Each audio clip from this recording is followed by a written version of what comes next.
Nadia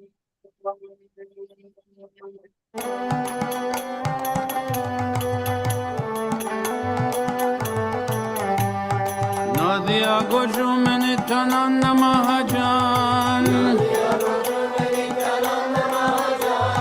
Nadia Gojumani Tananda Mahajan. Hatia Chinam Hate Jibera Karan. Hatia Chinam Hate Jibera Karan. Shraddha Bhanjan hai, Shraddha Bhanjan hai. Hare Krishna. Shraddha Bhanjan hai, Shraddha Bhanjan hai.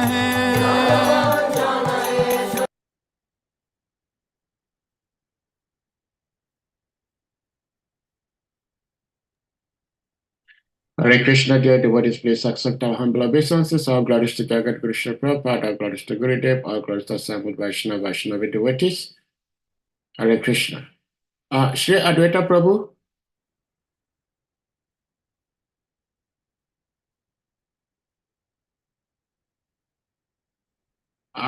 If you may unmute, we check to see if your audio is.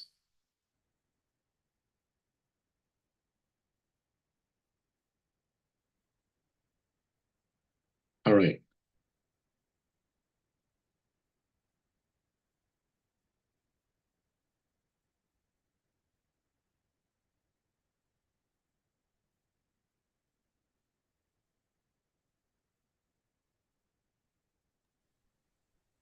Hare Krishna, I'm here. Hare Krishna. Thank you so much for being here, Prabhuji. Dear devotees, Hare Krishna. today we have His Grace Advaita Krishna Prabhu who will be speaking to us. Prabhuji has been so kind, generous. He's been featuring on this platform for many times. And he's a mentor to lots of us on this platform. So it's always nice to have his association and also enjoy his wisdom. Now, I had a very brief chat with Prabhuji offline, and today's text is a very interesting one to discuss because it's one of the Chaturslokis. And I'm going to be learning, of course, how Prabhuji is going to tackle this because the text and the purport is like a book by itself. So, and today is solar eclipse also. So, I think today is a very wonderful day. Prabhuji, we may put the verse on the screen and then you take it over from here. Hare Krishna. Thank you, Prabhu. Hare Yes, Krishna. please do so. Yeah.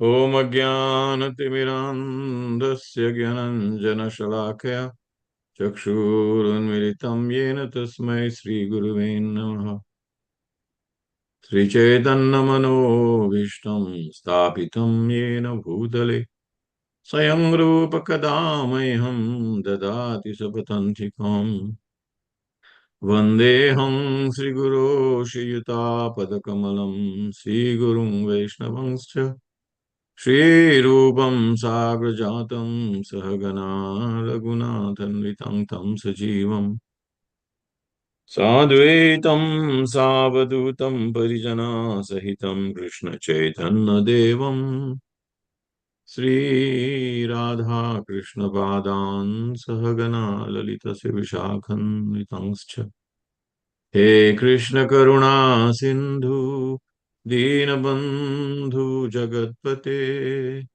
Gopesh Gopika Kandharada Kantha Namastute Tapta Kanchana Gaurangi Radhe Vrindavaneshwari Vrishabhanushute Devi Pranamami Haripriye Panchakalpatarubhyascha Kripa Sindhubhyeva cha Patitanang Pavanebhyo Vaishnavebhyo Namo Namaha Jaya Sri Krishna Chaitanya Prabhu Nityananda Shri Advaita Gadadhara Sivasadi Shri Gaura Bhaktivinoda Hare Krishna Krishna Krishna Hare Hare Hare Ram Ram Ram Hare Hare Grantaraj Srimad Bhagavatam Ki Jai.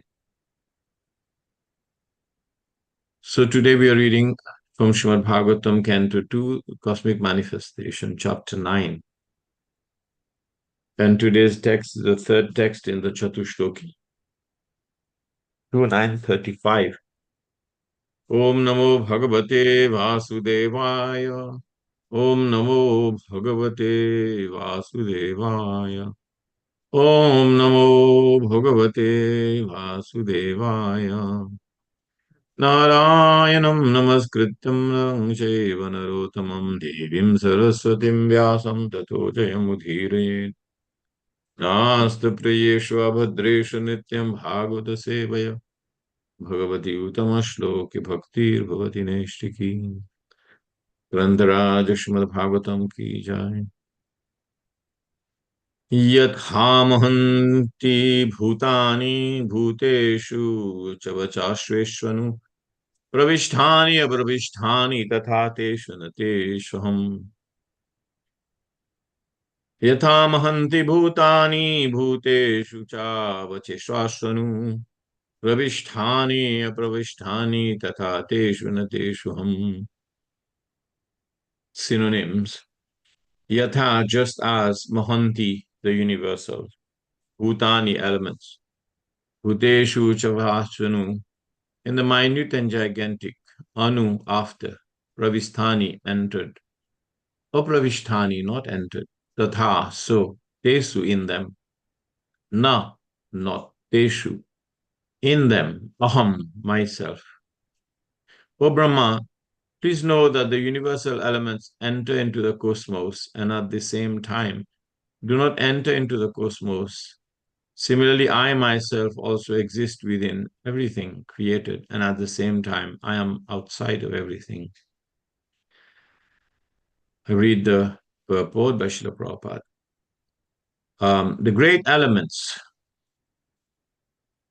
of material creation, namely earth, water, fire, air, and ether, all enter into the body of all manifested entities, the seas, mountains, aquatics, plants, reptiles, birds, beasts, human beings, demigods, and everyone materially manifested, and at the same time, such elements are apparently situated or differently situated. In the developed stage of consciousness, the human being can study both physiological and physical science. But the basic principles of such sciences are nothing but the material elements and nothing more.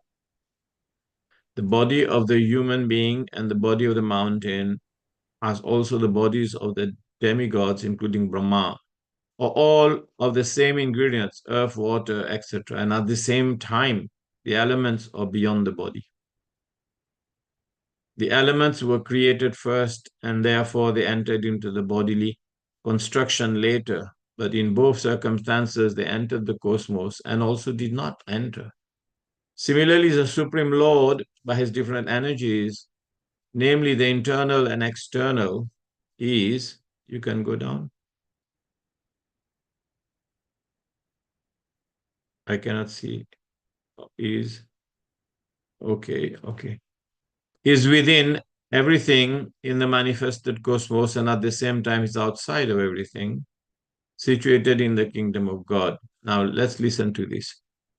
Similarly, the Supreme Lord, by his different energies, namely the internal and external, is within everything in the manifested cosmos.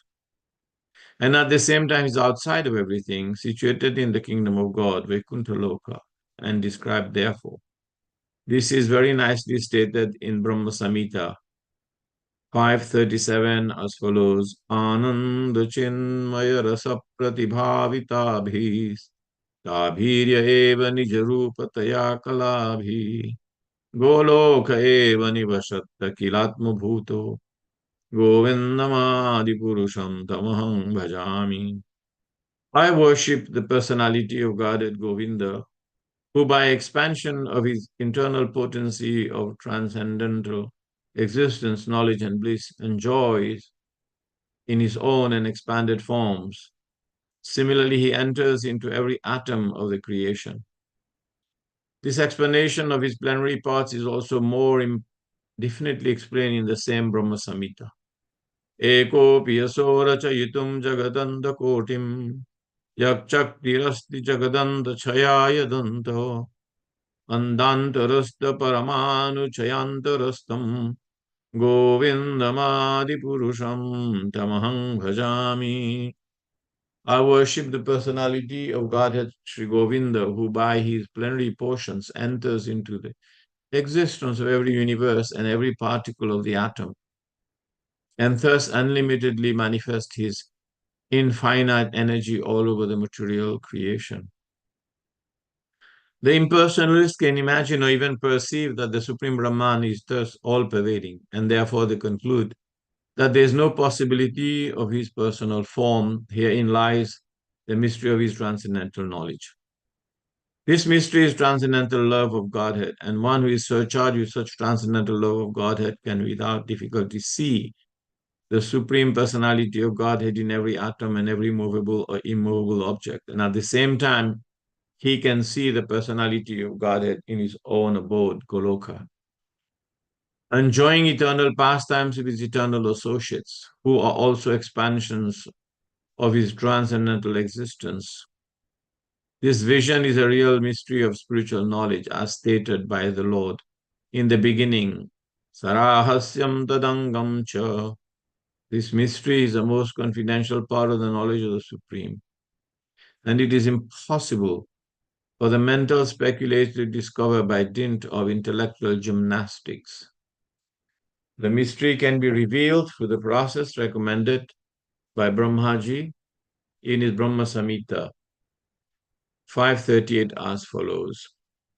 Premanjana churita bhakti vilochanena Shantasadeva hridayeshu vilokayanti Yam syama sundaram achinta gunaswarupam Govindamadi purusham tamaham bhajami.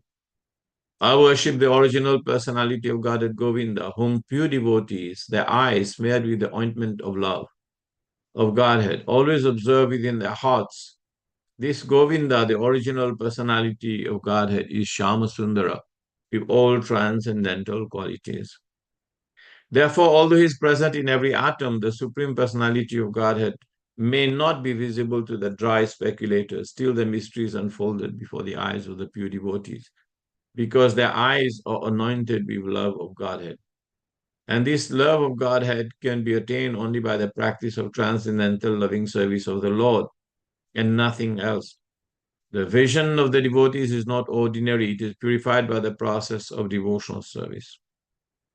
In other words, as the universal elements are both within and without, similarly, the Lord's name, form, quality, pastimes, entourage, etc., as they are described in the revealed scriptures, or as performed in the Vaikuntha lokas, far, far beyond the material cosmic manifestations, are factually being televised in the heart of the devotee.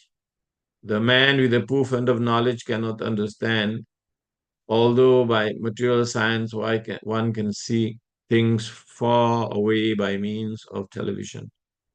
Factually, the spiritually developed person is able to have the television of the kingdom of Godhead always reflected within his heart. That is a mystery of knowledge of the personality of Godhead. The Lord can award anyone and everyone liberation, mukti, from the bondage of material existence, yet he really awards the privilege of love of Godhead, as confirmed by Narada. Muktim dadati karichits mana bhakti yogam.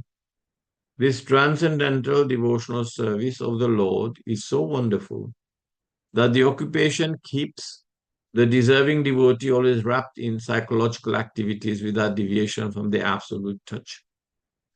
First love of God had developed in the heart of a devotee is a great mystery. Brahmaji previously told Narada that the desires of Brahmaji are never unfulfilled because he's always absorbed in the transcendental loving service of the Lord, nor has he any desire in his heart save and except the transcendental service of the Lord. That is the beauty and mystery of the process of Bhakti Yoga. As the Lord's desire is infallible because he's a Achyuta. Similarly, the desires of the devotees and the transcendental service of the Lord are also Achyuta, infallible. This is very difficult, however, for the layman to understand without knowledge of the mystery of devotional service, as it is very difficult to know the potency of touchstone, as touchstone is rarely found. A pure devotee of the Lord is also rarely to be seen, even amongst millions of liberated souls. Kotishasapu Mahamune. Out of all kinds of perfections attained by the process of knowledge, yoga perfection in devotional service is the highest of all, and the most mysterious, also even more mysterious than the 8 kinds of mystic perfection attained by the process of yogic performances. In the Bhagavad Gita 1864, the Lord therefore advised Arjuna about this bhakti yoga. Sarva guhuyatamam bhuya shrinu me paramam vachaha. Just hear from me again about the most confidential part of the instructions in Bhagavad Gita. The same was found by Brahmaji to Narada in the following words. Idam bhagavatam nama yanme bhagavato ditam sangrahoyam vibhutinang tamitad vipuli kuru. Very beautiful verse. So Brahmaji explained, Brahmaji said to Narada, whatever I have spoken to you about the Bhagavatam was already explained to me by the Supreme Personality of Godhead. And I advising you to expand these topics nicely so that people may easily understand the mysterious Bhakti Yoga by transcendental loving service to the Lord. It is to be noted here that the mystery of Bhakti Yoga was disclosed by Brahmaji, by the Lord himself. Brahmaji explained the same mystery to Narada. Narada explained it to Vyasa. Vyasa explained it to Sukadeva Goswami. And the same knowledge is coming down in the unalloyed chain of disciplic succession. If one is fortunate enough to have received the knowledge in the transcendental disciplic succession, surely he will have the chance to understand the mystery of the Lord in that of the Srimad Bhagavatam. Hare Krishna. Can you just go up a little bit to that last verse? Just go one paragraph up, please. Hare Krishna Prabhu. Just one, yeah, that verse. Okay, leave that here. Hare Krishna, thank you. Jai Srila Prabhupada. Thank you, devotees, for having me speak on this wonderful verse, the 3rd verse of the Chatushloki. And in this here, this verse I'm putting here, it gives a little bit of the background of the Chatushloki. So, Brahmaji is explaining to Narada in this verse here, which is in the 2nd canto, Idam Bhagavatam Nama Yanme Bhagavatoditam Sangraham Yam Vibhutinam Tanitad Vipuli Kuru. Can you go up a bit? Yeah. Brahmaji said to Narada, whatever I have spoken to you about the Bhagavatam was explained to me by the Supreme Personality of Godhead. Now, this is very important. Let's expand on this here.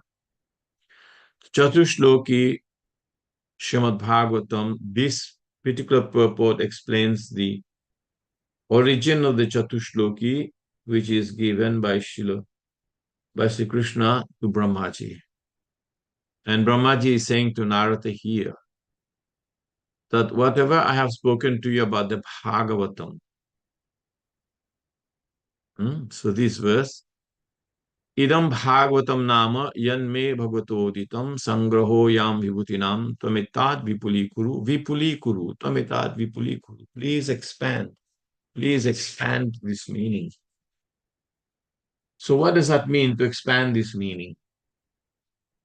So this is the tradition of the Srimad Bhagavatam that was spoken by Sri Krishna to Lord Brahma. And this verse Then from there on, he explained it to Narada. And he asked Narada to expand this. So when Sri Narad Muni, he went to meet Srila Vyasadeva. He had already been instructed by Sri Brahma to expand the meaning of Srimad Bhagavatam. Okay, so Prabhupada translate this verse it is verse 2751 in the Srimad Bhagavatam. He said, O Narada, the science of God, Srimad Bhagavatam, was spoken to me in summary. This is how Prabhupada translated in the verse 2751. O Narada, this science of Srimad Bhagavatam was spoken to me in summary by the Supreme Personality of Godhead, and it was spoken as an accumulation of his diverse potencies. Accumulation of his 2751. Right? Go down, yeah.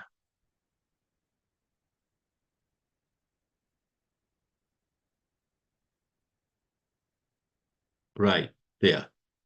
Yeah, go down a bit more. Yeah, let's look at the translation. Very good. Thank you, Prabhu. So everyone can see this. He said, O Narada, the science of God, Srimad Bhagavatam, was spoken to me in summary, by the Supreme Personality of Godhead, and it was spoken as an accumulation of his diverse potencies. Please expand this science yourself. So this process of developing further the presentation of Srimad Bhagavatam from Lord Brahma onto Narada, and then from Narada to Vyas, is to make the subject matter relevant, adapted, expanded, with a clear objective, right? You can remove that. Yeah. So with a clear objective, what was the objective? The clear objective to elevate the people of this age and to show them how the Supreme Lord, according to Vedanta, can be realized according to Vedanta. I'm going to be very careful with what I say. According to Vedanta philosophy, it can be realized by the process of Bhakti Yoga. So how is this achieved? And Srila Prabhupada is explaining how this is achieved in chapter 1:5 of Srimad Bhagavatam, first canto, chapter 5, about 10 verses, when Lord Narad Muni, Bhagavan Narad, he came to see Vyasadeva. And he said that I was asked by Lord Brahma to give you the direct meaning of Srimad Bhagavatam. And therefore, this is a parampara that is following. And the last line said, Tvametad vipuli guru. Expand the science yourself. So the transmission of the knowledge from Lord Krishna to Lord Brahma was done in 4 verses. Then the transmission of the knowledge from Narada Muni to Srila Vyasadeva was done in about 10 verses. He had already composed Srimad Bhagavatam, but then he was asked to re-edit. Keeping in mind that Srimad Bhagavatam means direct glorification over and over again. Repeated glorification of the Supreme Personality of Godhead. So this Srimad Bhagavatam therefore becomes a spotless sound representation of all Vedic knowledge and history. Now, the first part of this knowledge of Srimad Bhagavatam is probably very, very philosophical. And in the text 34 and 35, in the text 33 and 34, which is the first 2 verses, the Lord has tried to explain to Brahmaji about his Maya and about his Yoga Maya.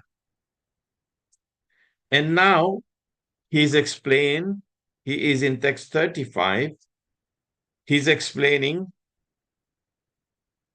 about the material creation as a pastime of the Lord, whereby the devotee can realize him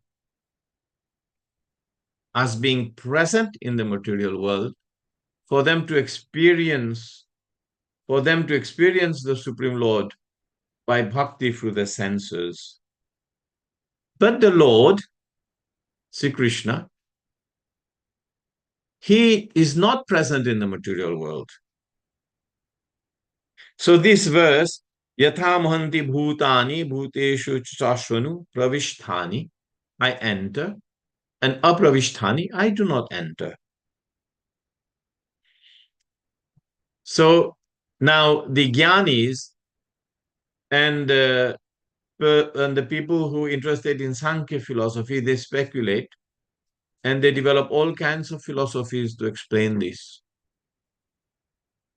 So let us analyze this point. How does Krishna pravisthani and apravisthani?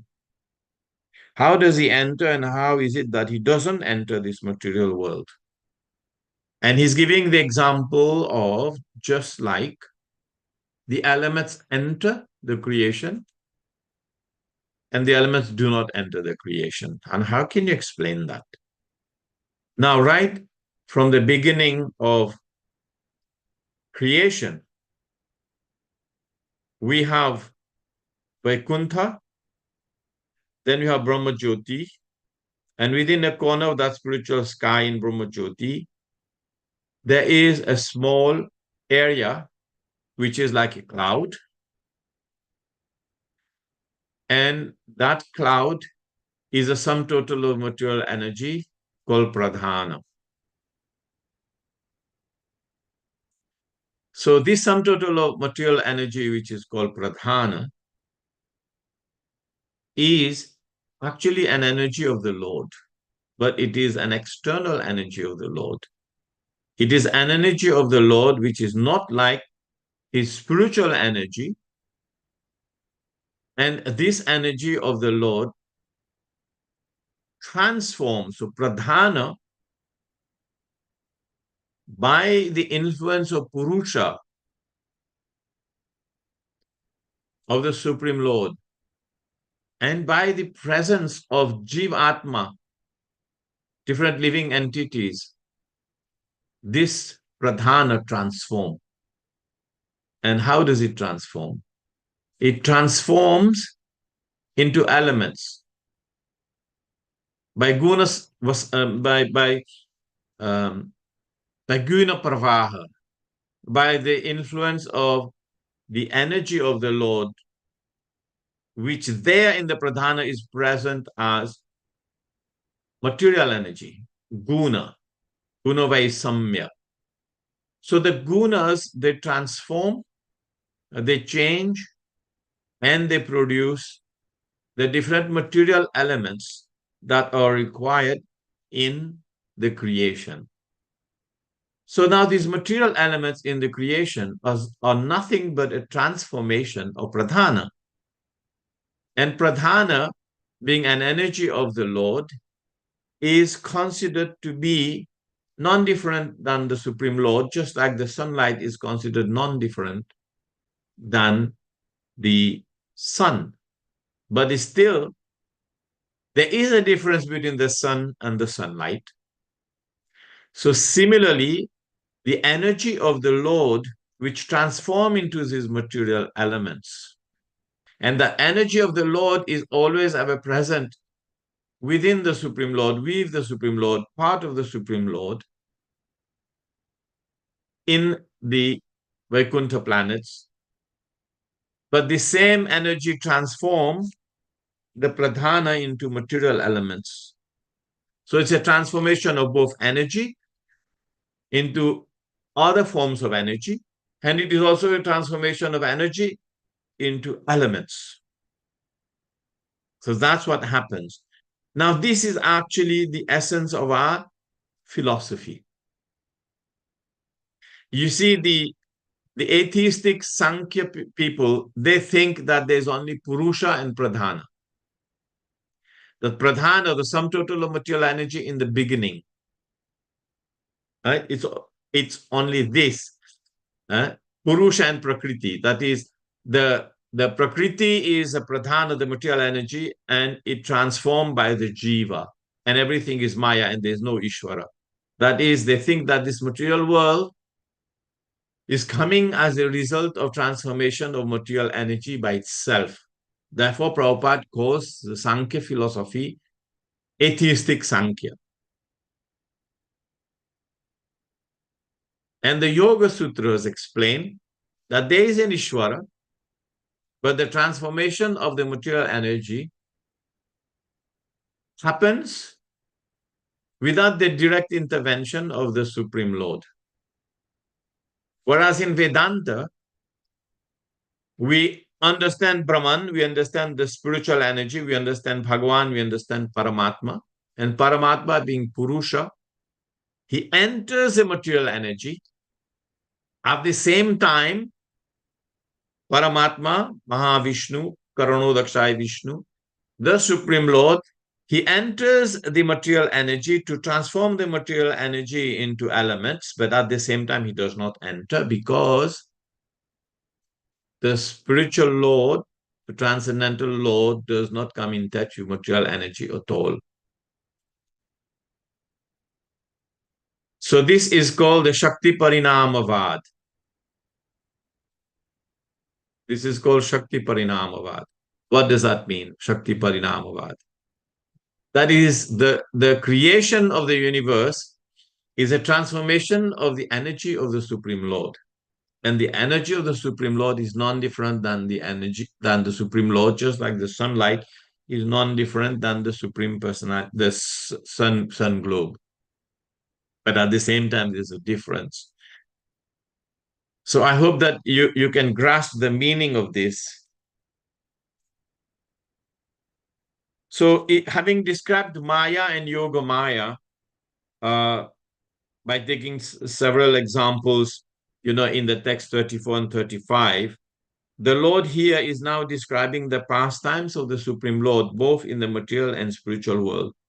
How is it the pastime in the material world? Because the creation is a pastime of the Lord in the material world. Right? Now, the pastimes of the Supreme Lord in the material world is subject to Maya, but it is not subject to Maya because the Maya is Yoga Maya in his spiritual pastimes. So this was a question of Lord Brahma, I think in text 28. We won't go into the detail of it.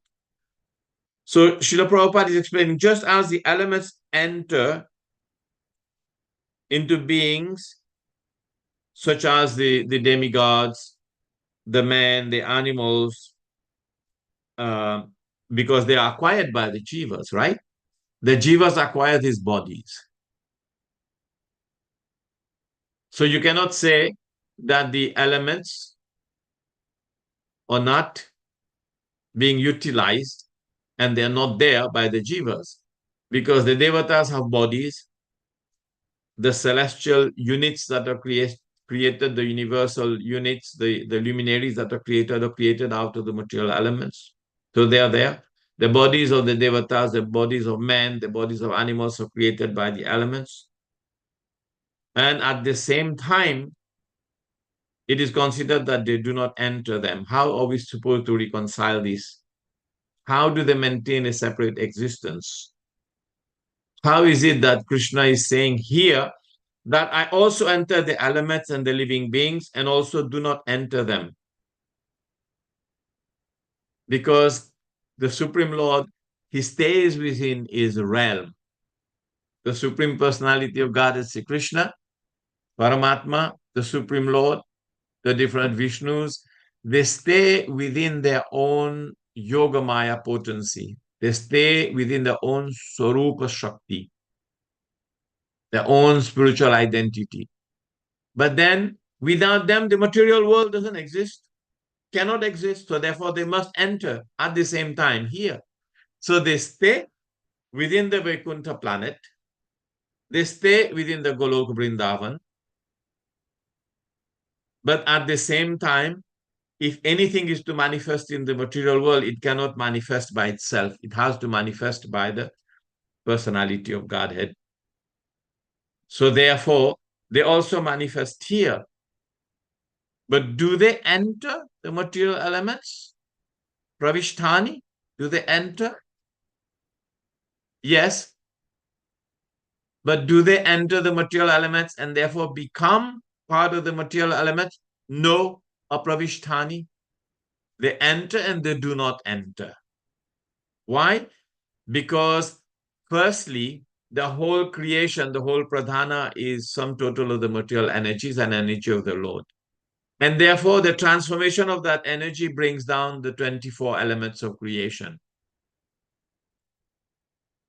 But without the presence and the empowerment of the Lord, the transformation cannot take place. Why? Because the material elements are inert. The material elements are not conscious. You need just like, a man may be potent and a woman may be fertile. So all the potentiality of a fertile woman to create a baby is there.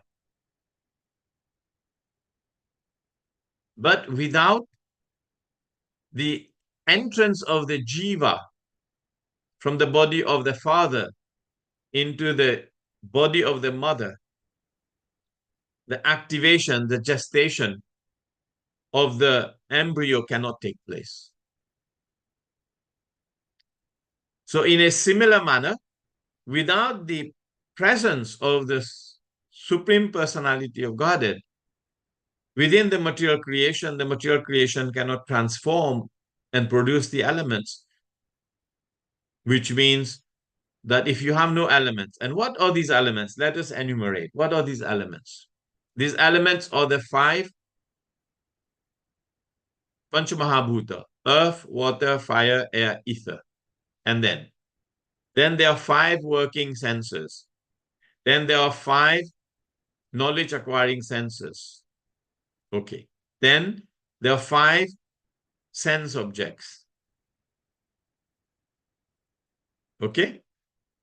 So then we have the mind, intelligence, and false ego. And then we have the Mahat Tattva. So that makes 24 elements. And there's another considered to be another element, which is Kala, the time factor, which is the external energy of the Lord, which causes a mixing and the separation and the generation of all these elements. So according to Sankhya, these material elements, they transform by themselves. This is a theistic Sankhya. Not possible because they are unconscious. The material energy is not conscious.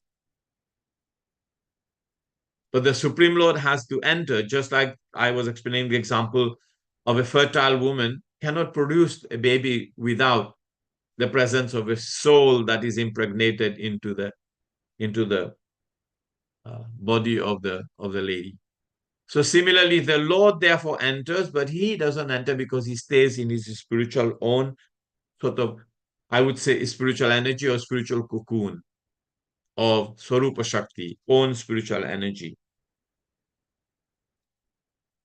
So why do we say it enter and it doesn't enter?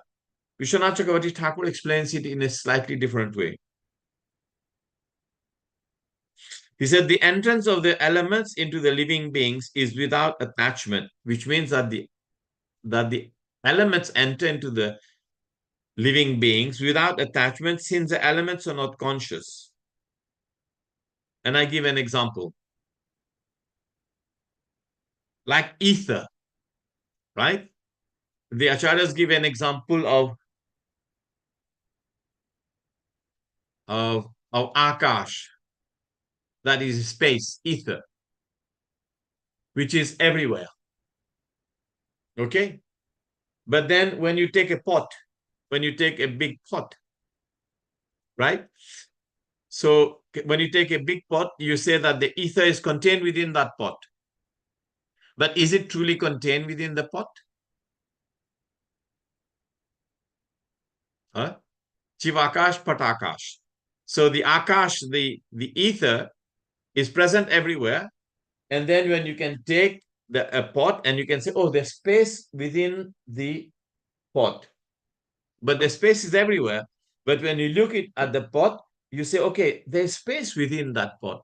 But that was the same space that is everywhere is now being looked upon as if it is contained within the pot. This is one example that is given, very kind of difficult to understand.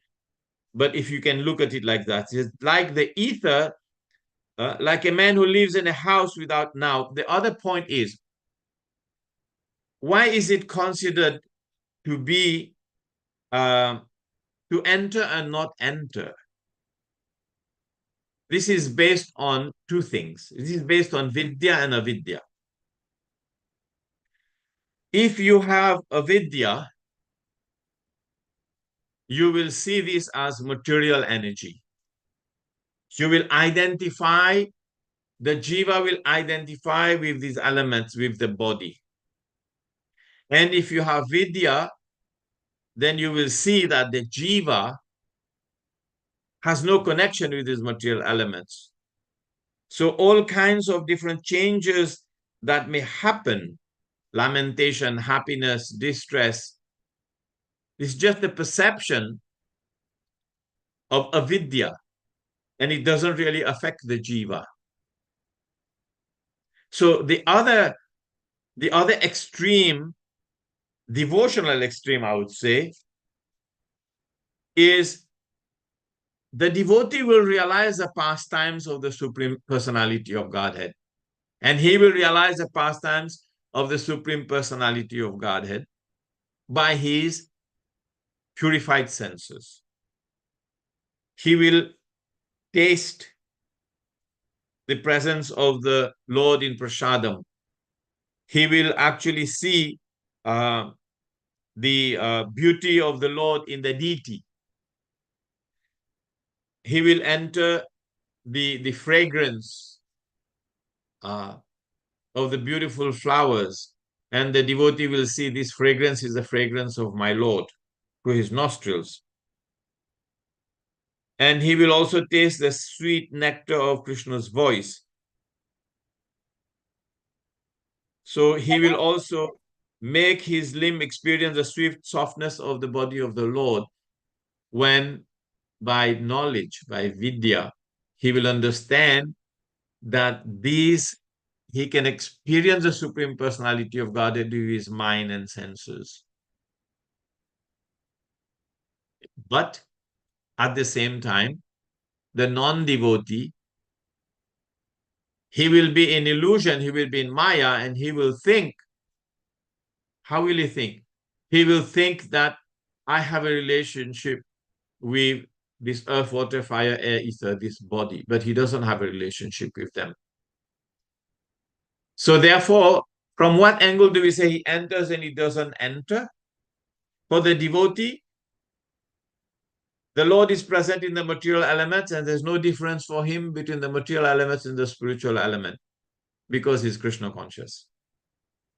And for the materialist, he sees the Lord completely different, and he separates the material elements from the Supreme Lord. My spiritual master told me one thing. He said, and this is the essence of this verse. He said, what is the difference between spiritual and material? He said, from the point of view of the Supreme Lord, everything is spiritual, everything is his energy. So what makes something material and what makes something spiritual? When you make something spiritual, Krishna is entering into it. And you make something material, Krishna is not entering into it. What is it? It is you seeing Krishna within. If you see the material elements separate from Krishna, it is material. If you see the material elements as being Krishna's energy, transformation of Krishna's energy, you see it as spiritual. So the difference between material and spiritual is take the material elements, remove Krishna, is material. Take all the material elements, the whole creation, put Krishna, it is spiritual. So he enters Pravishtani by the vidya, by the energy, by the understanding of the devotee in devotional service. And he doesn't enter by the ignorance of the jiva identifying with his material body. He doesn't enter. So this is a very interesting verse. Tatha teshu nateshu ham. I am there and I'm not there. So when you look at the deity of the Supreme Lord, a materialist will say, well, they're idol worship, they're worshipping statues. But the devotee will say, no, that's my Brajendra Nandana. That's son of Maharaj Nanda who is standing there. And he can actually feel ecstasy, taking prasadam, taking darshan, looking at the beauty of the Lord. So this third verse is trying to explain the presence of the Supreme Lord in the material world. But it is a lot more than just this. It is also giving the basis of our philosophy, which is Shakti Parinamavad. This material world is real, but it is temporary, and it is a transformation of the energy of the Lord. And Mayavadis give all kinds of different explanations. So with this, Prabhupada is making a lot of emphasis on trying to explain what is real and what is not real. But the material world is temporary and it is real. Now, why is it considered unreal? That's a very interesting point. Why the material world is considered not real? Anyone can attempt? Because the jiva is not affected. The jiva, the spirit soul, is not affected by the transformation of the material energy.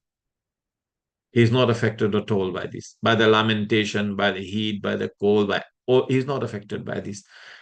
But because of the ignorance imposed by the modes of material nature, he thinks that he's affected. But the devotee, even when he's suffering in his pain, in his problem, he sees this as a mercy of the Lord. So he sees the Supreme Lord everywhere. So it's a question of perception. That's the second part. The first part is it's a question of the philosophy that the Supreme Lord is present in this material world by transformation of his energy. But when someone becomes a devotee, he can perceive the Supreme Lord directly. And therefore, the material world becomes a pastime of the Supreme Lord. And the devotee enjoys the presence of the Supreme Lord even in the material world. This is the essence of that verse. Hare Krishna. Thank you so much. Hare Krishna. I told my friend this is not so. Yes. Is it? Yeah. This is a very, very complex subject matter. Usually lots of people go to school, but very few people actually study science, and very few people study physics, because it's a very tough nut to crack. And this is even much harder than physics. But it's very interesting how you broke it down. Even though you broke it down, some of us still have some doubts. So, dear devotees, if anyone may have questions, comments, realizations you would like to ask or share, you indicate by using the hand emoji or your physical hand, and you'll be asked to unmute to speak or to ask your question. Prabhuji, you actually did attempt answering my question even before I asked, but I still need to ask because you were talking about how something is material and how something is immaterial. Now, you were describing the conscious and the unconscious.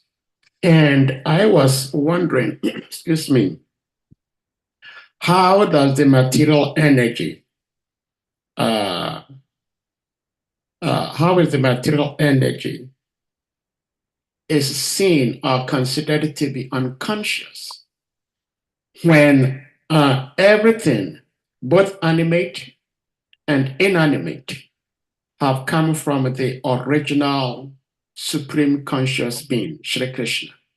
If everything has come from the supreme conscious being, Shri Krishna, then how does some things become unconscious and some things are conscious? That's my first question, Prabhuji. Okay. You see, the material energy functions in two ways. It functions as energy and it functions as matter. Right? Now, this is explained by Srila Rupa Jiva Goswami in Anucheda 55 of Paramatma Sandarbha. And this is called Prakrita Sarga. This is primary creation, which is done by the Lord. And I will explain to you. I'll try. But this transformation of the total material energy functions in two ways, as energy and as matter. But this happens in Pradhana. Now, Pradhana, which is the sum total of material energy, is different from Brahman. Right? It's different from Brahman, but Brahman is spiritual conscious energy of the Lord. But Pradhana, it is not actually conscious. But Pradhana, it consists of qualities, of material qualities. It consists of material qualities, that is the gunas. So what causes the transformation of the Pradhana is actually guna vaisamya. It is a fluctuation, the competition of the free modes of material nature. And this is a particular aspect of that material energy. And that material energy is energized by the Supreme Lord. So the material energy in itself is not conscious, but the Supreme Lord is conscious. Just like the embryo in the womb of a woman is only an agglomeration of tissues. But what energizes the embryo to grow is the presence of the soul. So similarly, Paramatma is the soul of the universe. By the presence of him in the material energy actually looks like live, but it is never alive. Just like our body, the material elements in our body is never alive. It is never conscious, but it is made conscious by the connection of the soul into the material body. So it's like, this is actually very interesting. And in dualistic Sankhya philosophy, Pradhana, the sum total material energy, is considered to be independent of Purusha. And it is said to be the cause of creation. But in Vedanta, this is not accepted like that. Pradhana, the sum total of material energy, transform under the supervision of Paramatma. And only Paramatma is considered to be the only independent absolute reality. And Pradhana, if Pradhana can transform, material energy can transform by itself. Just understand this. If Pradhana, material energy, can transform by itself, it will be considered a reality. It will be considered as good as a supreme reality. It doesn't transform by itself. So if material energy, you follow the gist of the reasoning of the acharyas in this? So it is material because it cannot transform by itself. It can only transform by the presence of the supreme reality. Right? In the beginning, when you study creation, you will see that even when the Lord had created all the universes and had sent forth all the elements into the creation, for 1,000 years, It explained in the second canto of Srimad Bhagavatam. For 1,000 celestial years, or 100, I kind of forgot, the whole creation stays suspended.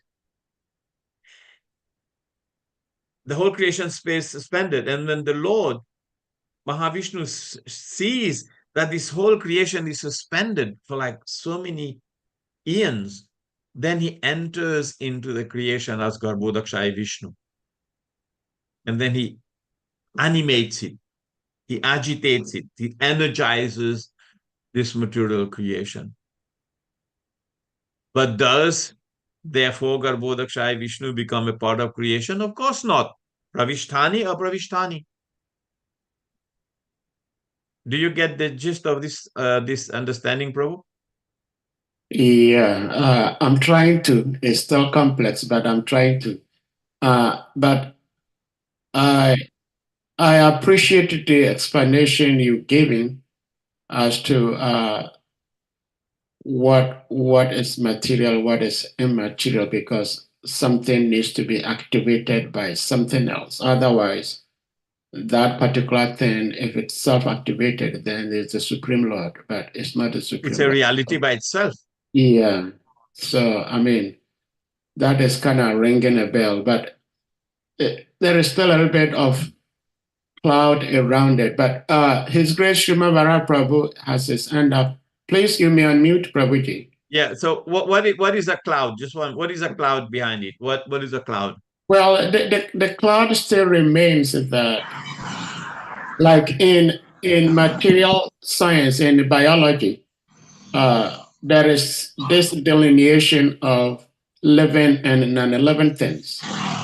And one of the characteristics of a living thing is that it moves, it grows.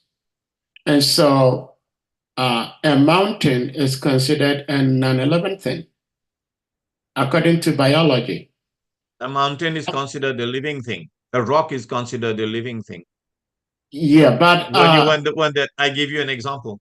okay. When a person goes and make a deity, he looks for a stone that is still living, and they know how to look for it. But the consciousness of the stone is very stunted.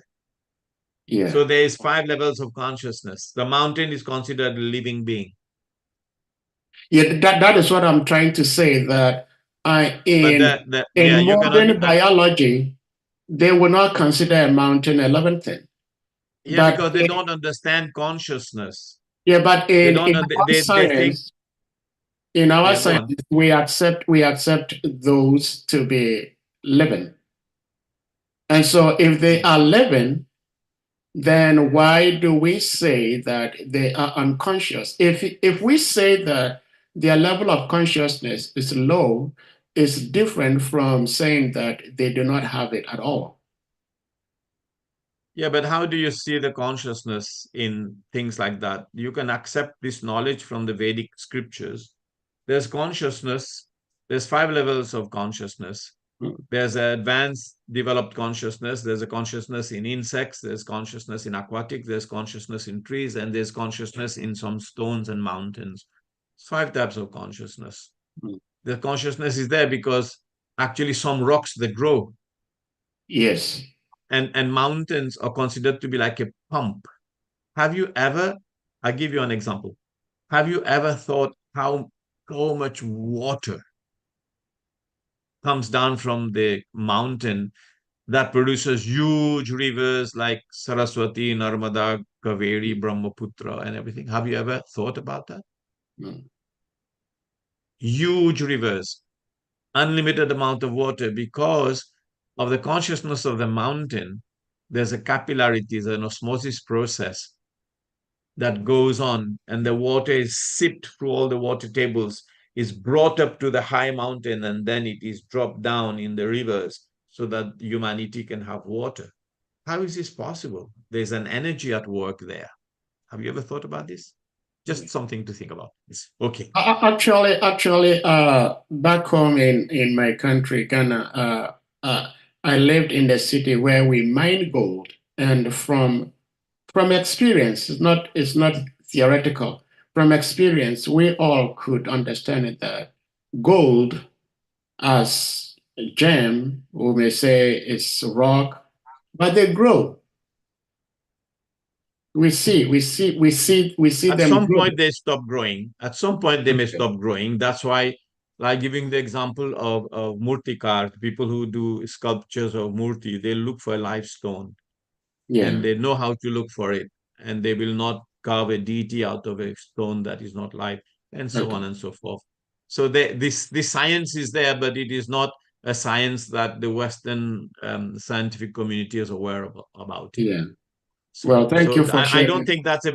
think that's a very interesting point to try to distinguish between what is material and what is spiritual, material energy, because material energy is basically the material elements, and the material elements in themselves, they cannot combine. Mm. They cannot combine. If you put all the material, say for example, and they cannot do anything. Say for example, when the jiva has left the body, all the material elements are still there in the body, exactly Yeah, like 5 seconds after the departure of the soul.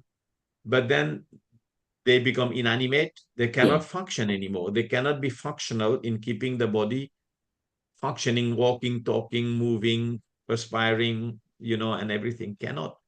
Because what really was moving the body, energizing the body, was the spiritual energy that has just suddenly left. And therefore, the unconscious state of the elements that was always there is now visible because this conscious energy has left. Okay, take another question. yeah. His Grace, Shrimavara Prabhu, please you may unmute. Thank you, Prabhuji. Dandava Pranam, Hare Krishna. Hare Hare Krishna. Krishna, Prabhu. Obeisances, Prabhuji. Number Pram. Just a quick comment, then before my question. Sanjay Prabhu was asking, how is it possible that the non-living is coming out from the living? If I get the question right, I think that's what he asked. Yes. And I Oh, think we have because life comes from life, and material elements are produced from the conscious. Unconscious beings, material elements cannot produce anything by themselves. It is produced by the conscious. So anyway, I just have a quick comment on that example. That we are living beings,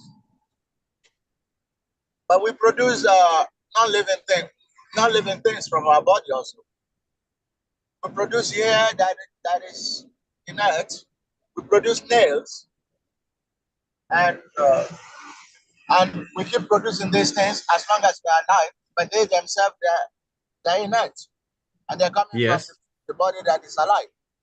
So Yes. I mean, we are also a small example of Vishnu, of God, that both the living and the non-living comes from our body also. So that's just my quick comment to that question. Now my own question. Let me comment on this question and then we go to your question, Prabhu. Okay. The only way that the jiva is functioning in this material body and producing nails and hairs and skins that are dropping off is by the presence and the empowerment of Paramatma next to it. So the jiva being so small, Anu, the jiva being so small, cannot actually, and the material energy is more powerful than the jiva, but the jiva in terms of constitutional position is superior, is Parashakti. It's not Parashakti, it's Tatashta Shakti. It is the Binangsa Shakti of the Supreme Lord. It is higher in quality than the material energy. Mm-hmm. But still, the material energy will cover the jiva because the quality of the power of this jiva and the quantity of the power of the material energy is like a kind of competition. So the jiva will be covered by the material energy because the material energy is very powerful. Then the jiva is a special energy of the Lord. It is not exactly like the Supreme Lord. It is Tatashta Shakti.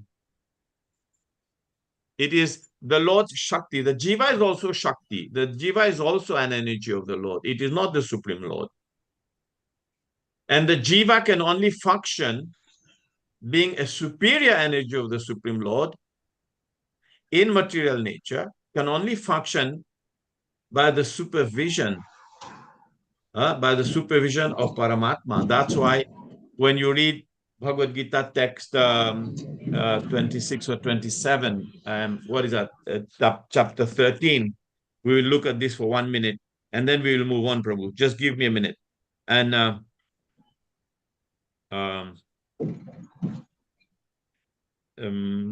13, yeah. He says, Upadrushta Bharta Bhokta Bhakt Maheshwara Paramatmeti Chapi Ukto Desvin Purushapara. Yet in this body, there is another, a transcendental and enjoyer, who is the Lord, the supreme proprietor, who exists as an overseer and the permitter. So if you look at it in a theological way, there is one Purusha. The one Purusha is Purusha Prakritostohi Bhukte Prakritijan Guna Karanam Guna Sangasya Sarasa Joni Janmashu. The living entity in material and nature follows the ways of life, enjoying the free modes of nature. And enjoying the free modes of nature means that it also produces,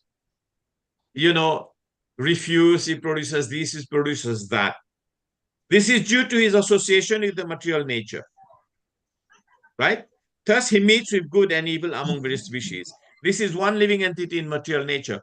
But of course, you know that. I'm not saying you don't know that, but I'm just explaining for everyone else too, that yet in this body, there's another, a transcendental enjoyer. So we have two Purusha. We have the small Purusha, the big Purusha. The small Purusha cannot function without the big Purusha. Because the big Purusha is who? A transcendental enjoyer. He's a supreme proprietor. So he owns. Now the word is supreme proprietor. Means that he owns the body, which is the material energy. He owns the Tatashta Shakti, the Vibhinangsa Shakti, which is the Jiva, the small Shakti, the small energy of the Lord. He is a supreme proprietor. And he exists as an overseer. He is looking at everything that is going on, the interaction between the small jiva and the gunas. He's overseeing that. Cannot happen without him. And he's allowing. So the material body that the jiva is possessing right now and is producing nail and is producing hair and is producing material elements that's dropping off is not done by himself. It is done by the allowing. Now, you know why? This is a very interesting concept. You know why it is not done by the jiva? Because that energy, the body, doesn't belong to the jiva. The material energy that the jiva is inhabiting, the body, it doesn't belong to the jiva. It belongs to the Supreme Lord. So he cannot transform. He cannot transform the energy to produce nails or whatever. He cannot do that because the supreme proprietor is just like you cannot go and build a house on someone else's land. And you cannot claim it is yours because you don't own the what do you call? The title deed for it. So the title deed of your body, which is a material energy, the title deed of your body, our body, which is a material energy, is owned by the Supreme Lord, Paramatma. So it is said in this verse, therefore, he's a supreme proprietor who exists as an overseer and permitter, and he is known as a super soul. So one who understands this philosophy concerning material nature, the living entity, and the interaction of the modes of nature. So we have to understand it together. And this is the next verse. We have to understand it together. If you understand it bits and pieces, that's not really understanding the knowledge of the absolute as Paramatma. Sorry about this, Prabhu. Okay, now what is I hope this satisfies your the second part of the comment on the question from Sahadev Prabhu. Now please, go ahead. Sorry. Anyway, your comments only elicit more comments, but maybe I should drop it. Because, you already said that matter is a transformation of God himself. So the transformation of energy of God, I said. And the energy of God is non-different than God.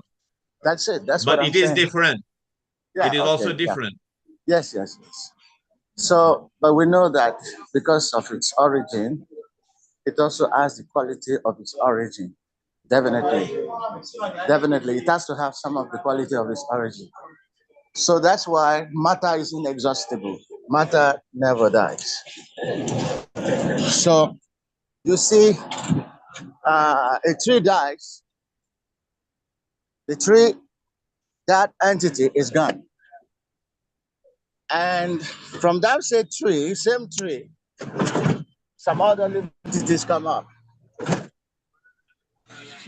So we see matter regenerating, even though the occupant of that body as a tree is gone. But then you see so many other entities coming, different, not the same species. So in that case, matter regenerates because it's Matter inexhaustible. cannot regenerate by itself. That is actually the atheistic Sankhya philosophy, if you say matter generates by itself. Because the atheistic Sankhya philosophy states that there is only Purusha, which is a Jiva, and there is Prakriti, and there is no Ishvara. That's atheistic Sankhya. That is actually the root of the atheistic philosophy, the materialistic philosophy that is going on now. Because all the philosophies are within these Vedic philosophies. But the atheistic Sankhya is actually a big lie. It is not true. Matter cannot generate by itself. If you say that, then Vedic philosophers who are smart, they will go on to tell you that pradhana, the sum total of material energy, generates the world, and therefore there's no need for God. You have to be very careful here. Very, very careful here. Matter, even the tree, that you can take a cutting of the tree and you put it in soil, and then another lemon tree or another mango tree comes out. That is only possible because soul is sarvagataha, all pervading. Soul can go anywhere. And by the influence of the Supreme Personality of God, a soul is made to enter that cutting or that sapling, and then it develops. But without the presence of the soul, there's no development of any kind of material energy into a living force. Be very careful with that understanding. Can I ask my question now? Yes, Prabhu. Yes. My question is, in the purport and in your explanation, we also had that material elements pervade everything. They are in every living entity. Demigods, animals, and so on. Especially, you mentioned the Pancha Mahabhuta. Yes. And that is why I have a little doubt. I need some clarification. Well, this is I was actually reading a part of the explanation of this by Vishwanath Chakravarti Thakur. Let me read it again if I find it. Now let me finish my question, bro. Yeah, so that your reference can be apt. Okay, go on. Yeah, so the question is, if we say that all the material elements, 24 material elements are in all the living entities, both demigods, human, and etc. So why do we have classification of heartly beings, etheric beings, and you also use the word celestial beings? Because the etheric beings are presumed not to have the earth element in them, which make them invisible to us. Celestial beings also go beyond even the etheric. and so on and so forth. So if all the elements are present in all the different entities, so are we saying that earth, the word earth or the element earth has different definition according to the strata or the level? Is earth different from what we know it to be on earth planet? Does earth also form part of the body of etheric beings and celestial beings? So that's my question. Yes, yes, because this is very interesting. A very interesting question, Prabhu. Thank you. It's a subjective evolution of consciousness.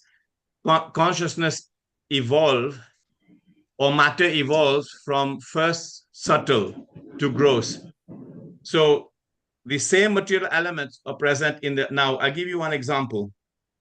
When Lord Brahma had darshan of Lord Vishnu, I can't exactly get the right verse, but it's a very beautiful part of second canto Srimad Bhagavatam, which we are discussing. Lord Brahma, he saw the Supreme Personality of Godhead.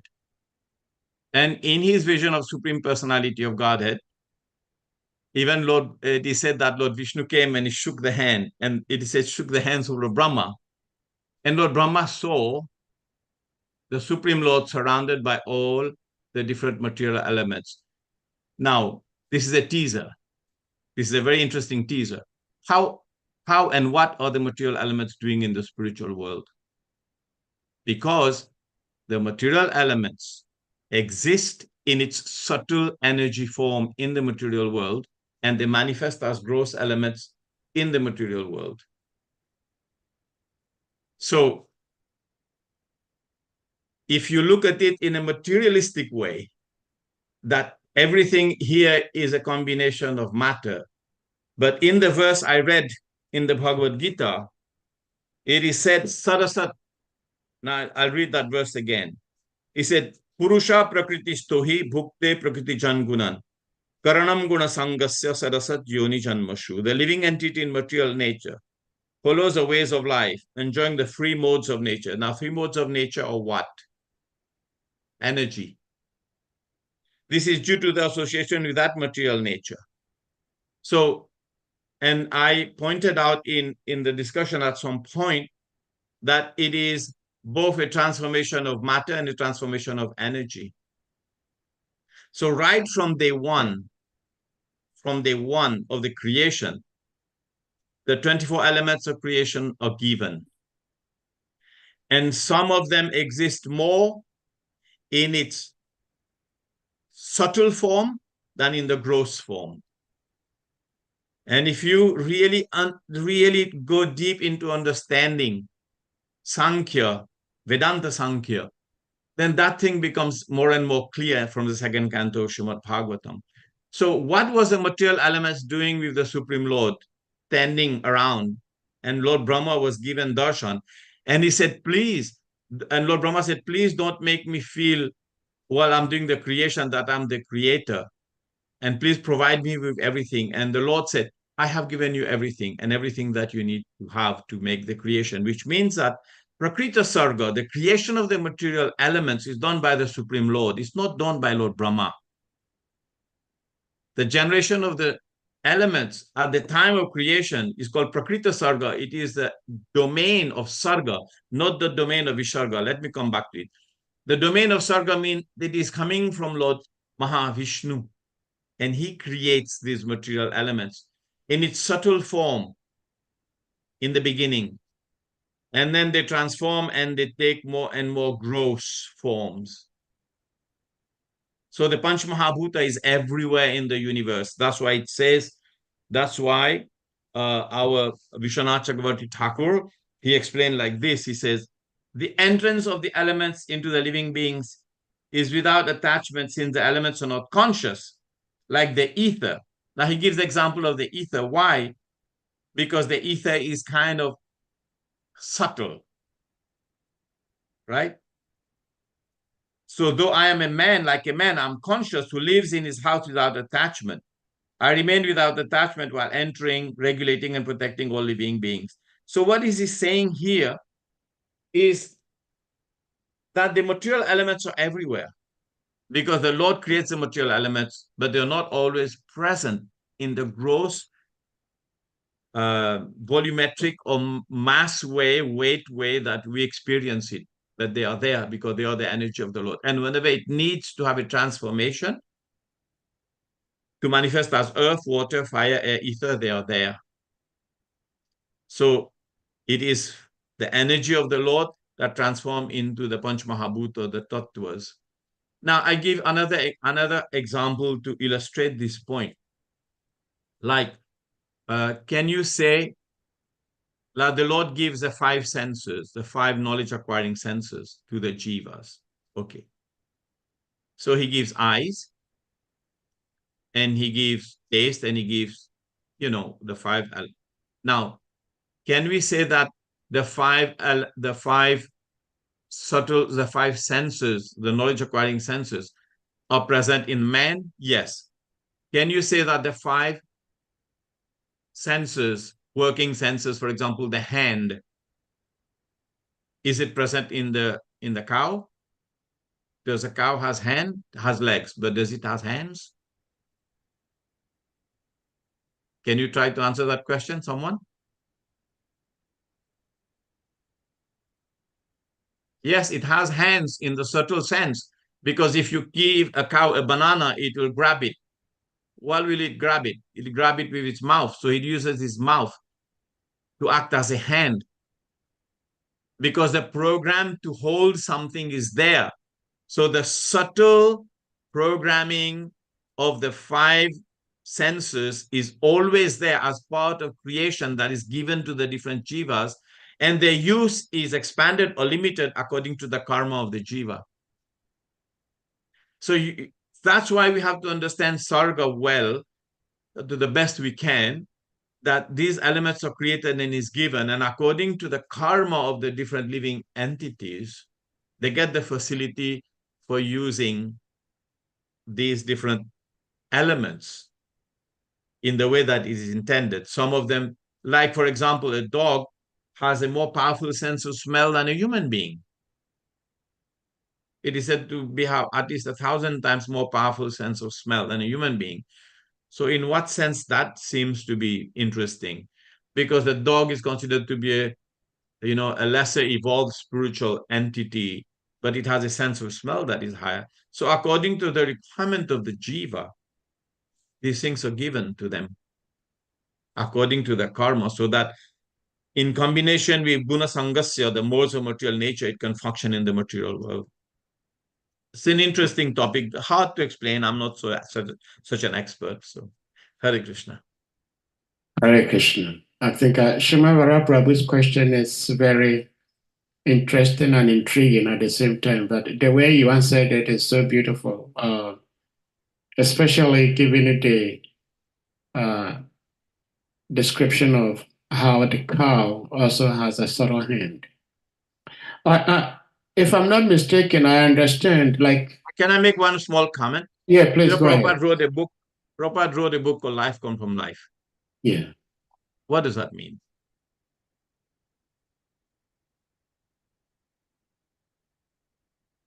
And Well, what does that mean? And then science will tell you that matter, that a combination of material elements will produce life. Prabhupada is saying life comes from life. Yeah. Right? Mm-hmm. So once I was in India and my son wrote a letter to me, a note to me. He said, Dad, I can't understand. Why is the mountain considered to be a person? I said, because everything is consciousness first.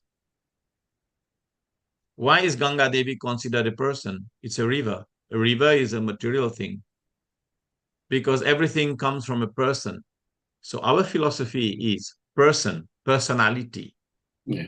We are not impersonal. Everything comes from a person.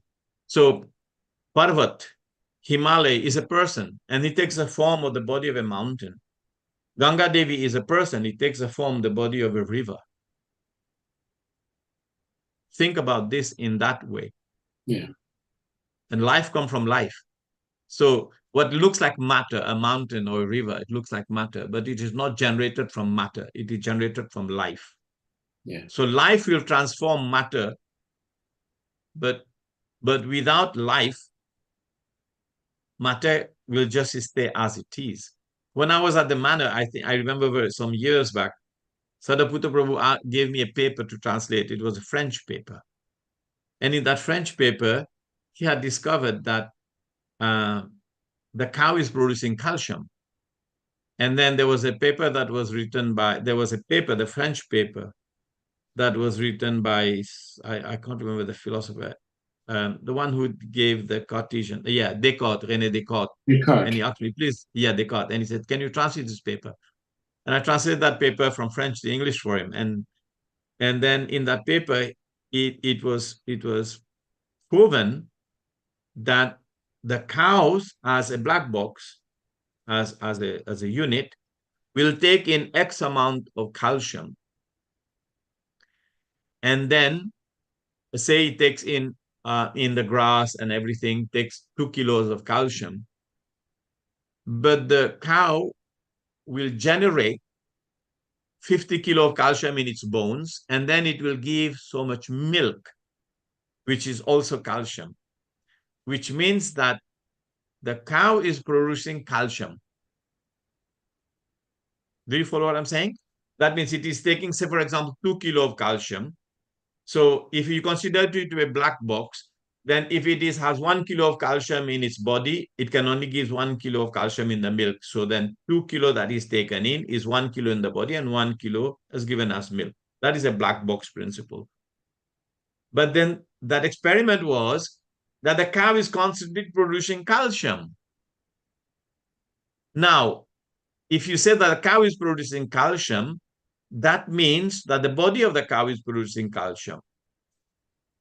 Now, can you conclude, therefore, that the body of the cow is producing calcium, or the cow as a living entity is producing calcium?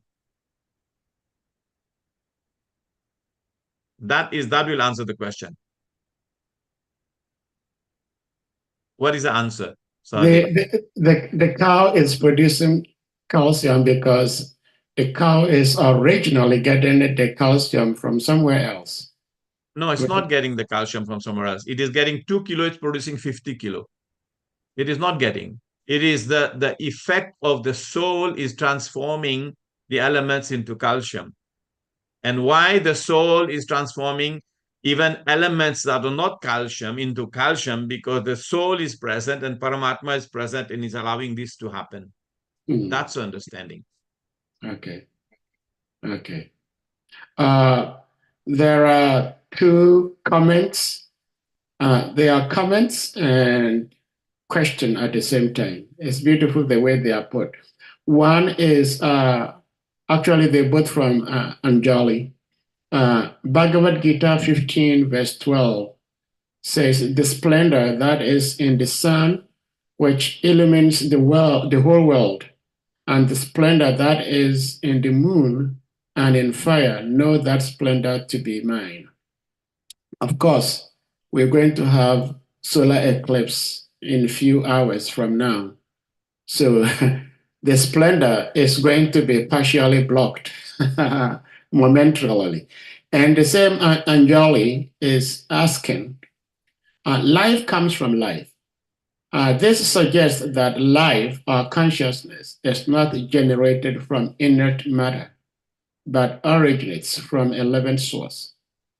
It's a question he's asking, and then maybe this concept is central to understanding the idea of reincarnation and the eternal cycle of birth and death. Partly, yes. Yes, yeah. I agree. It's a nice comment. Partly is because of that. That life come from life means that this is a basic Vedic philosophy Prabhupada is using to defeat the materialist. The materialists think that we can generate life and matter, transformation of matter is possible. Transformation of matter is possible without life. No, the mixing is possible, the breaking and combining is possible to some extent, but it is not exactly like it can be done without life. Life comes from life. Actually, matter comes from consciousness, and life comes from life. Yeah. Well, thank you. Shumara Prabhu, before you speak, if I may say this, because probably you may have to add something to whatever you have to say from what I'm going to share. And that is, long time ago, people of the world used to think that material things or dead matter produces living things. And the example they used to give was that, like, if you killed an animal and you cut like a flesh of the dead animal somewhere, after a while, that dead part of the body produces maggots. So the assumption was that the dead body has produced maggots, living thing. And then later on, it was discovered that it was not the body itself that produced the maggots, but because flies came and then hovered and sat on the dead body and laid eggs on the dead body of the animal, that those eggs have now developed to become maggots. So life comes from life is one of such explanation. You know what the similar example that is given in the Vedas? He said, you have a bag of rice and then you see some scorpions coming out of the bag of rice. Yeah. And you know that is explained in Prabhupada books. And then you think, oh, the rice is giving birth to scorpions. It isn't. Yeah. The scorpion has laid its egg in the bag of rice. Yeah. And therefore the scorpion's coming out. Yeah. That's the example that Prabhupada gives in the...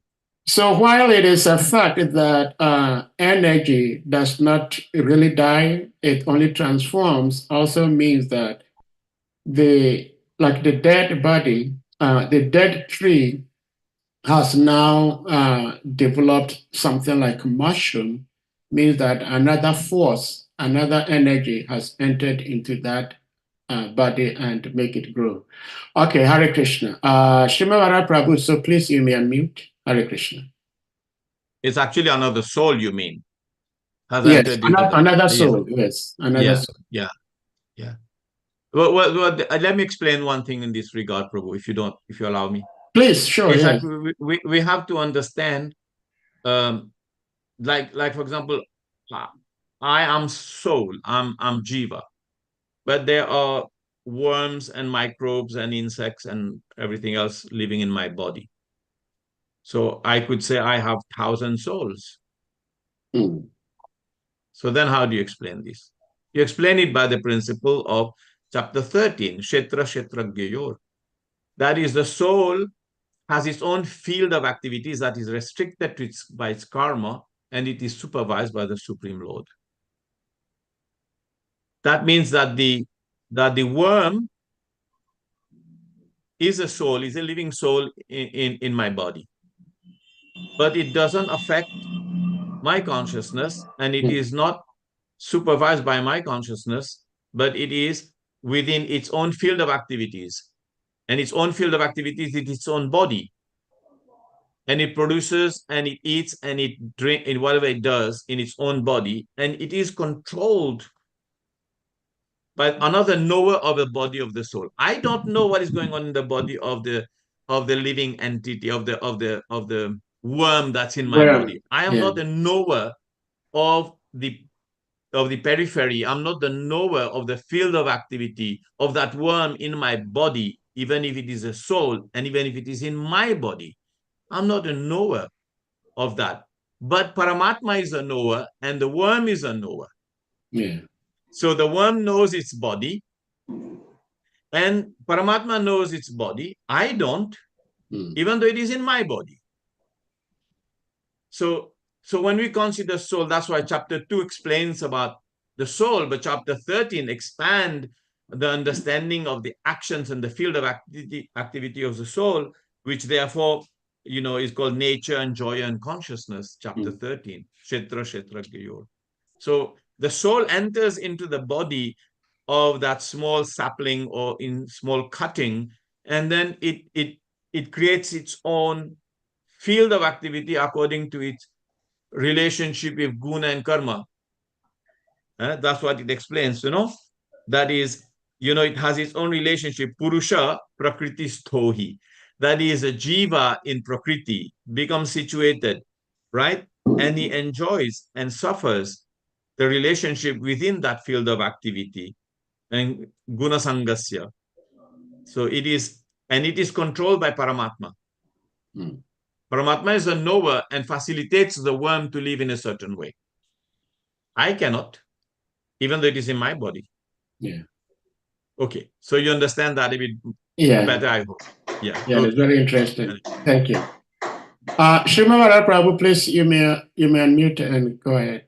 Yeah, Hare Krishna, thank you. Hare Krishna. My question is a little bit off, but just before then, I was also trying to follow the thread of the discussions. So in the Bhagavad Gita, Krishna uses two other terms. I think one term in Bhagavad Gita, in the other Purana, another term. So Krishna describes the body as a city of 9 gates. So in a city, we know sure that there's not just one person residing in a city. So the analogy of the city used to describe the body, it implies that there are so many other beings. But then he said that inside that city, there is a secret, where in the other Purana, it says in the courtyard. So again, the body is described as a courtyard, which is also stipulates that that is not just a place for living for one person. A courtyard means a living environment for many things. And then he says that in that courtyard, there is a secret. And the one who knows that secret knows everything. So that secret in the courtyard, of course, is the super soul. And he, like Prabhu just saying, the secret in that courtyard knows everything about everything within that courtyard or within that city. So anyway, that's another question, another point. Now, Prabhu, we are Vedic students, and we try to be very, how do I say, very loyal to the Vedic truths. However, as philosophers, we question things Sure. in order to broaden our mind and understanding. There are so many predictions from science fiction predictions. And once Gurudev, I asked Gurudev some questions about it, and he said these are actually prophets, of another dimension, that they're using their vision for something else, but they're actually prophets. So some of the sci-fi predictions, many of them have come to pass. A lot of the things we read in books written since 1930, 1940, 50s, all the sci-fis of those years, I read a lot of them, and most of them have come to pass.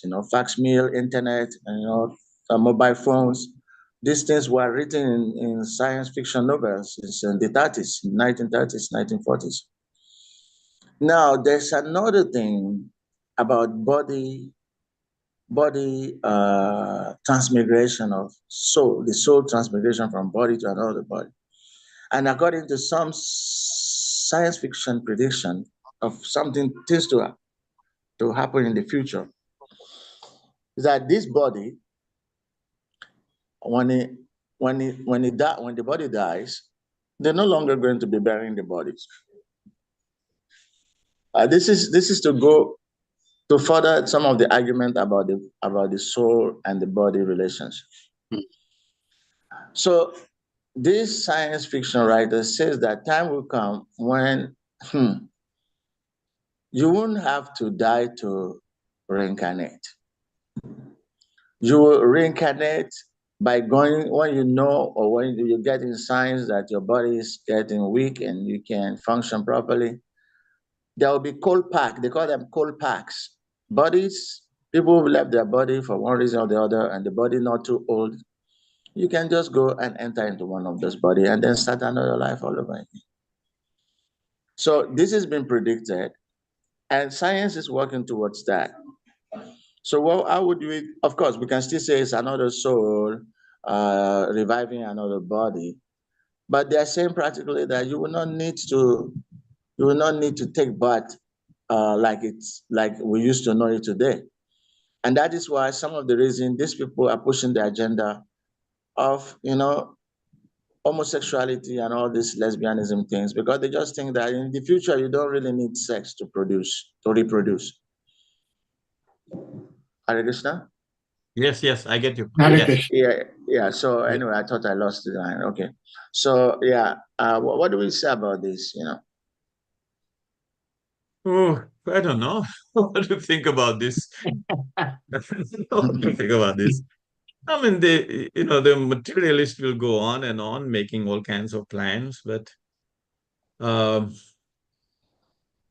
I mean, the pre- the idea of using deductive knowledge to come to the truth, I don't know whether that's an interesting proposition, because they have predicted this.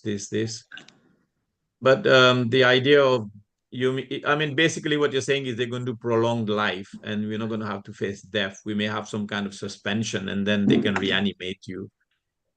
Oh, No, reanimate other bodies. You just take another body. You can, like we can talk of our former lives. I've been doctor, I've been this, I've been that. In many, many lifetimes, I've had these different bodies. But this time around, they're saying that it will not be something of really distant past. It's something that you can see.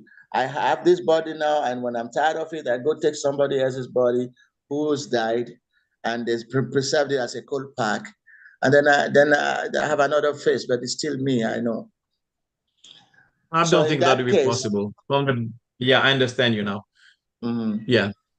Because Bhagavad Gita says, Janma Mrityu Jara Vyadhi Dukha Doshanu Darshanam. Birth, death, old age, and disease, at least for Martya Lok, is there. Now, these kind of things are happening in other realms. Yogis, the Prachetas went underwater and did meditation for 10,000 years. Even Hiranyakashipu, he kept his life air in his bones. That is there. Now, this is yogic siddhi.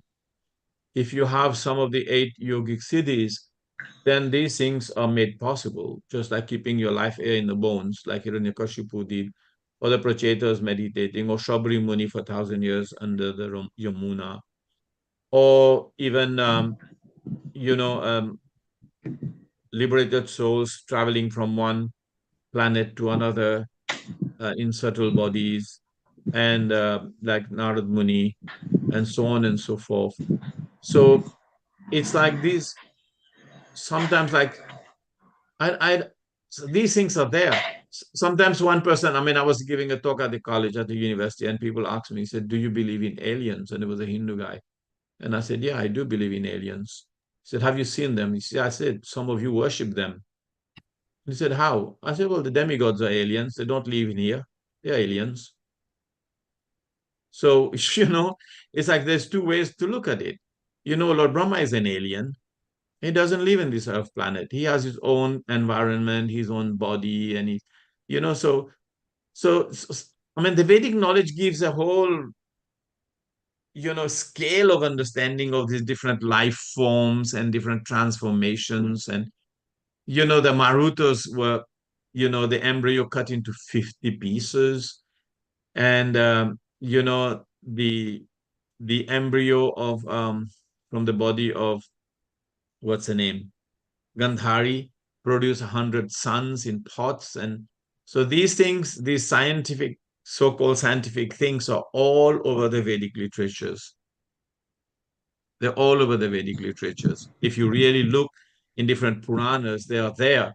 So people's imagination for these things in this material world, they're not creating anything. The knowledge is there somewhere, somehow, which is called Veda, the sum total of all knowledge. And people are able to link up to it through their consciousness, because they've been through these different experiences in their different lives. They're not really creating anything new. It's all there. I have to end here. Prabhu, please don't go yet. Let's. let's clear this topic.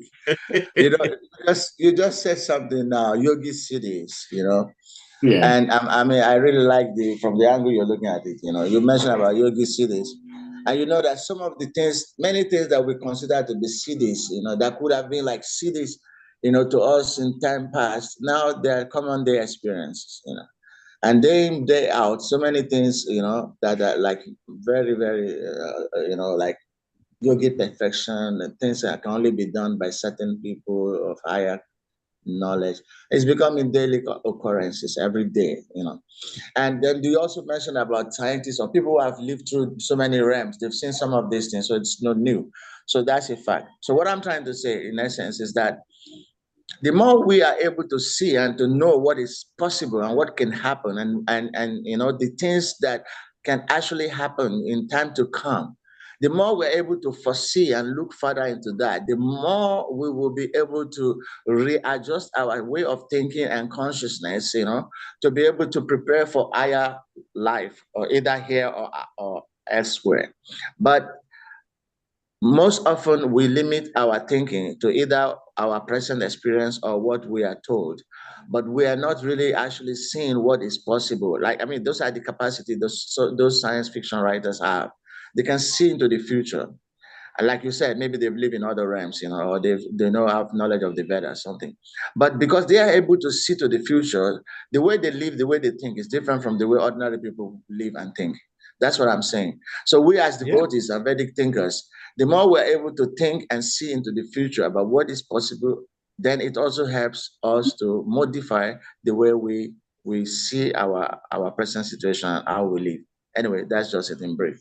Thank you. I make a last comment on this.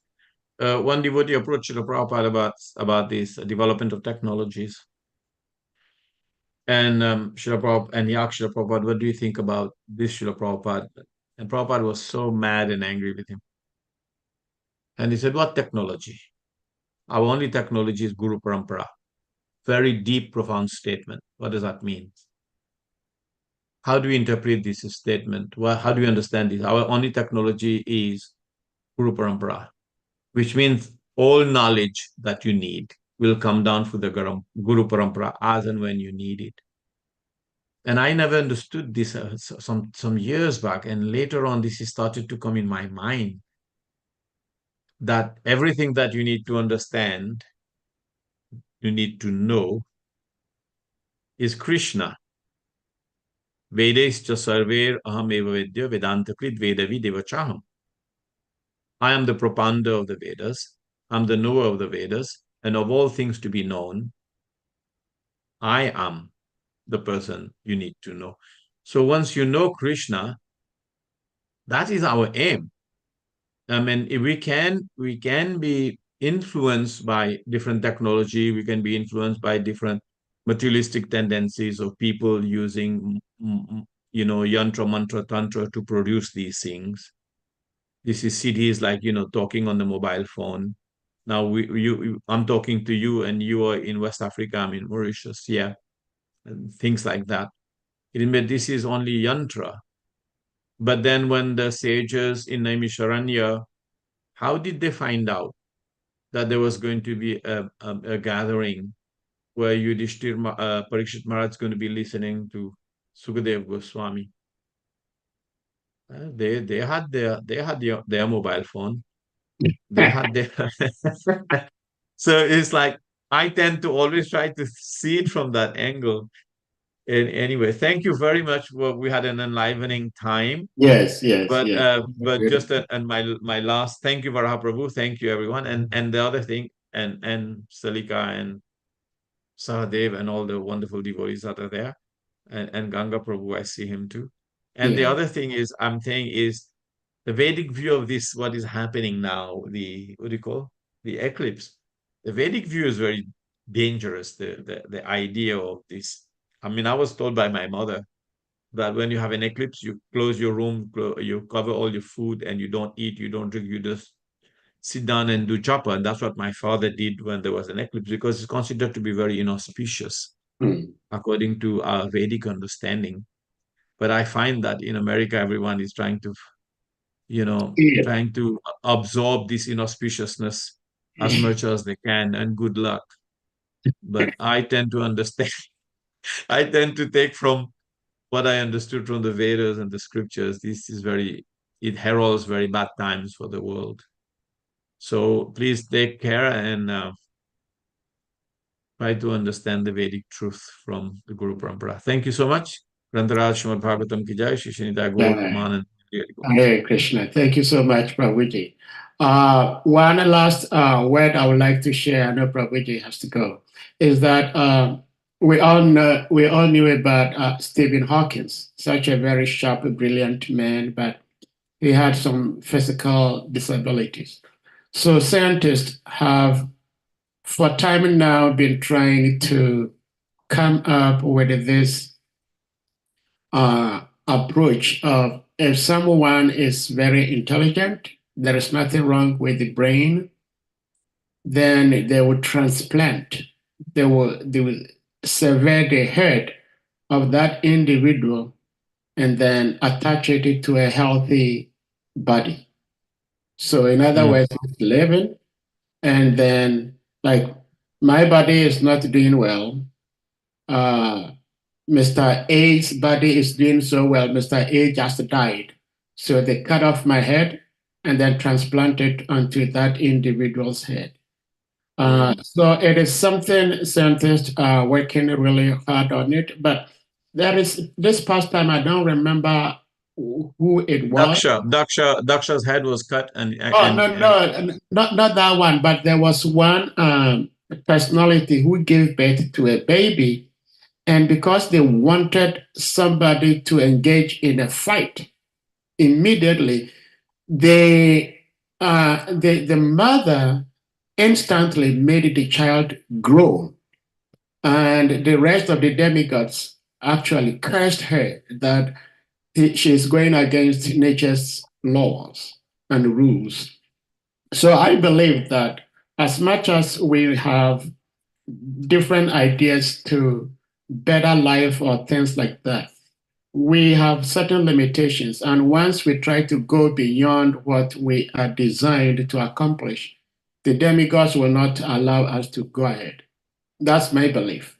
But thank you for sharing. Hare Krishna. Dear devotees. I mean, it's so interesting. I mean, I know where to go, but the thing is, the demigods don't want us to see other living beings in the different planets. That's why we don't see. So even if you go to the moon, you will not see, because just having your eye, you do not see. Just having light doesn't mean that you see, because we have the controlling devatas called the sense devatas, and without their permission, you cannot see. You can go to the moon and you can see barren soil, because Adideva, Adibhuta, Adiyagya works together. Adideva, Adibhuta, Adhyatma works together. Adhyatma is me. Adibhuta is what I see. But what I see as Adhyatma in the material creation is controlled by Adideva. Otherwise, if I want to own £1 million, $1 million, I can go and own it. No, you can't, because it is controlled by Adideva, the controlling deities. So it's like you have to understand these things in the right perspective to be able to. That's why Srimad Bhagavatam explained all these things. All this is I'm just trying to share is from Srimad Bhagavatam. Nothing else is outside. Everything is there. Hare Krishna. Grantaraja Srimad Bhagavatam ki jai. Shishita Gaur Premanande. Hari Hari. So, dear devotees, we're going to humbly and respectfully request you all to kindly unmute. And we all chant Hare Krishna Mahamantra to express our appreciation to our revered speaker, His Grace ADVAITA Krishna Prabhu Jai. Hare Krishna, Hare Krishna, Hare Krishna, Krishna Hare Hare, Hare Rama,